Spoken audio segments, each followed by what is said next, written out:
संशयोऽथ विपर्यासो निश्चय स्मृतिरेव च स्वाप इत्युच्यते बुद्धिर्लक्षणं वृत्तितः पृथक्। वृत्तियों के भेद से फिर संशय, विपर्य, निश्चय, स्मृति, निद्रा ये आदि आदि भी बुद्धि के ही लक्षण है। और यह बुद्धि तत्व जो है यही प्रद्युम्न है, यानी बुद्धि तत्व को ही हम प्रद्युम्न कहते हैं। तैजसानिन्द्रियाण्येव क्रिया ज्ञान विभागसः प्राणस्य ही क्रिया शक्तिर्बुद्धिर्विज्ञान शक्तिता। इंद्रियां भी जो है ना तेजस अहंकार का ही कार्य हैं। कर्म और ज्ञान के विभाग से उनके कर्मेंद्रिय ज्ञानेंद्रिय दो भेद हो जाते हैं। फिर इनमें प्राण, कर्म जो है ना इनकी प्राण शक्ति है, प्राण की शक्ति, और ज्ञान बुद्धि की, यानी कर्म जो है वो प्राणों की शक्ति और ज्ञान जो है वो बुद्धि की शक्ति मानी गई है। तामसाच्च विकुर्वाणात् भगवद्वीर्य चोदितात् शब्द मात्रम अभूत तस्मान्नभ श्रोत्रम तु शब्दगम। भगवान की जो चेतन शक्ति की प्रेरणा से है ना तामस अहंकार के विकृत हो जाने पर उससे शब्द तन्मात्रा का प्रादुर्भाव होता है। फिर शब्द तन्मात्र से आकाश और शब्द इनका ज्ञान कराने वाली जो श्रोत्रेंद्रिय है ना, सुनने की शक्ति श्रोत्रेंद्रिय उत्पन्न होती है।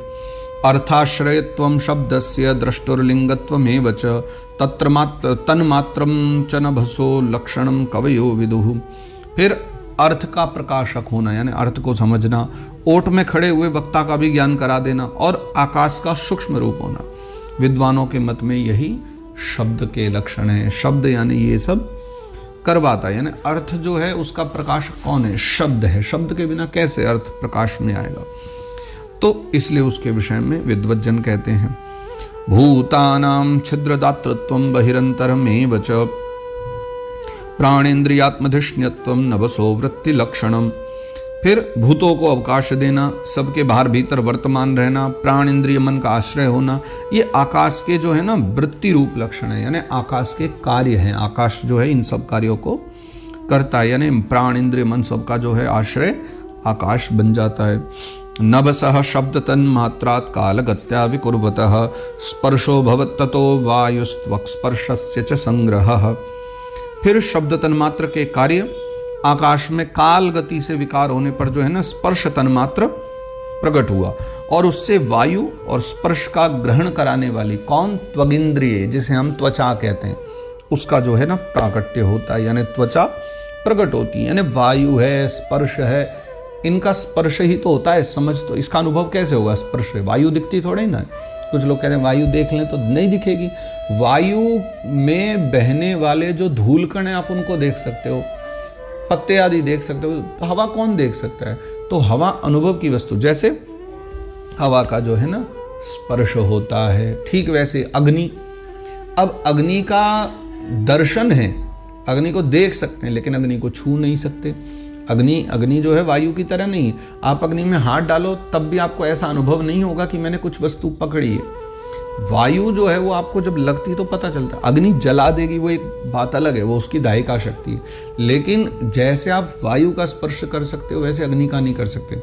हाँ, वायु के कारण आपको अग्नि भी स्पर्श करते समय भले ही लगे कि अग्नि अभी मुझे स्पर्श हुई, वो वायु है, वो अग्नि के भीतर विद्यमान वायु है जो आपको स्पर्श कर रही है। लेकिन वस्तुतः जो अग्नि है उसमें स्पर्श का गुण नहीं है, उसमें फिर दर्शन का गुण है, वो आप उसको देख सकते हो, या फिर दाहिका शक्ति है तो वो आपको जला सकती है।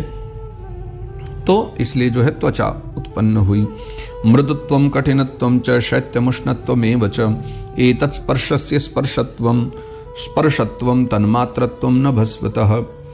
कोमलता, कठोरता, शीतलता, उष्णता तथा वायु का सूक्ष्म रूप होना, ये सब स्पर्श के लक्षण है। यानी स्पर्श को ही आप जब किसी को करते हो तो ये स्पर्श करके पता चलता है कि ये टाइट है या ये रुई की तरह एकदम मुलायम है, स्पंज की तरह है।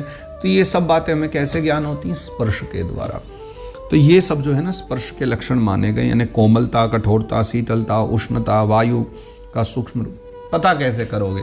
हाथ लगा के स्पर्श करके ही बताओगे कि कोमल है या कठोर है। ये स्पर्श के लक्षण है। चालनम व्यूहनम प्राप्तिर्नेतृत्वं द्रव्य शब्दयोः सर्वेन्द्रियाणामात्मत्वं वायुः कर्माभिलक्षणम। वृक्ष की शाखा आदि को हिलाना, तृणादि को इकट्ठा कर देना, सर्वत्र पहुंचना, गंधादि युक्त द्रव्य को घ्राणादि के इंद्रियों के पास, शब्द को श्रोत्रेंद्रिय के पास ले जाना और समस्त इंद्रियों को कार्य शक्ति देना, ये वायु की वृत्तियों के लक्षण यानी वायु के कार्य हैं। कौन कौन से? वृक्ष की शाखा को हिलाना, यानी वायु चलेगी पेड़ हिलते हैं।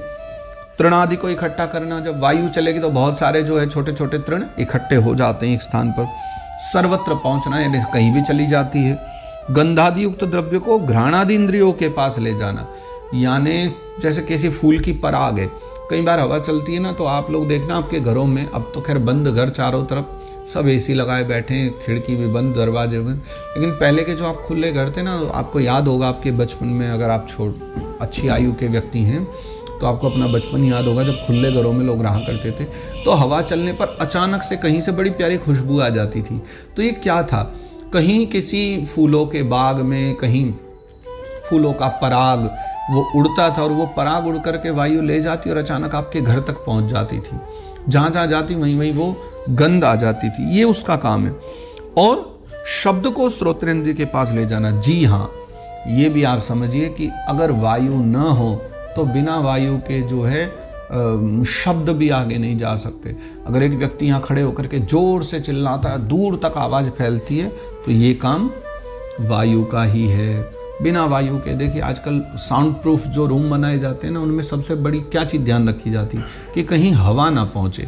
साउंड प्रूफ जो रूम बनाए जाते हैं, यानी ध्वनि अवरोधक जो कक्ष बनाए जाएंगे, उनमें जो वो लोग साउंड पैड लगा देते हैं, उसमें क्या होता है कि जो ध्वनि है वो जाती है, वो टकरा करके फिर फैलती पूरे कमरे में। खाली आप हॉल वगैरह देखें, बड़े बड़े कमरे देखें, तो आप जब भी उनमें कुछ बोलेंगे तो आपकी आवाज़ गूंजती है। क्यों? क्योंकि वायु आपकी ध्वनि को फैला रही है। लेकिन अगर आपने कोई साउंड पैड लगा दिए, ध्वनि अवरोधक वस्तु आगे लगा दी, कुछ गद्दे, कुछ कपड़े आदि, कुछ सामान आपने रख दिया, तो फिर आपकी धीरे धीरे इको कम हो जाती है रूम में। और जैसा मैंने बताया, जो साउंड प्रूफ रूम बनाए जाते हैं उनमें तो पूरी तरह से पैड आदि लगा करके उसको बंद कर दिया जाता है। तो ये स्थिति हो जाती है कि आप कई बार जब स्वयं भी बोलोगे, अगर भगवान जाने आप लोगों ने कभी साउंड प्रूफ रूम देखे कि नहीं, लेकिन जिन्होंने देखे होंगे वो जानते होंगे, उनके भीतर जा करके जब आप खुद भी कुछ बोलोगे तो आपको अपनी आवाज़ भी ठीक ठीक समझ नहीं आती। क्योंकि कारण ये है कि वहाँ कोई साउंड नहीं है, कोई वायु नहीं है, और वायु के न होने से आप ही का शब्द वापस ठीक से नहीं आ पाता। तो वायु का एक काम ये भी है, जैसे वो गंध को घ्राणेंद्रिय तक ले जा रही है, नासिका तक ले जा रही, वैसे शब्द को श्रोत्रेंद्रिय तक भी ले जा रही। हम जो कहते हैं सामने वाला व्यक्ति उसको अच्छे से समझ पाता है, ये काम ही भी वायु का है। और ज़्यादा तेज वायु चल जाए तो पास में खड़े हुए आदमी को भी चिल्लाना पड़ता है, क्योंकि वायु इतनी तेज होती है कि फिर वो शब्द दूर चले जाते। ऐसा नहीं शब्द आपने बोले सीधा सीधा सामने वाले ने सुन लिए, उनमें पूरी तरह वायु का ही प्रभाव है। एक बराबर जैसे सामान्यतया वायु चलती है ऐसी चले तो सुनने में आएगा। तेज आंधी चल जाए तो आप बोलो और शब्द उड़ जाएंगे, तो सामने खड़ा व्यक्ति भी कई बार नहीं समझ पाता, तो कान के पास आना पड़ता है कि ल भैया अब सुनो हमारी बात। तो ये सब के सब जो हैं वायु के लक्षण हैं, या वायु की वृत्तियों के यानी उसके कार्य के लक्षण माने गए हैं।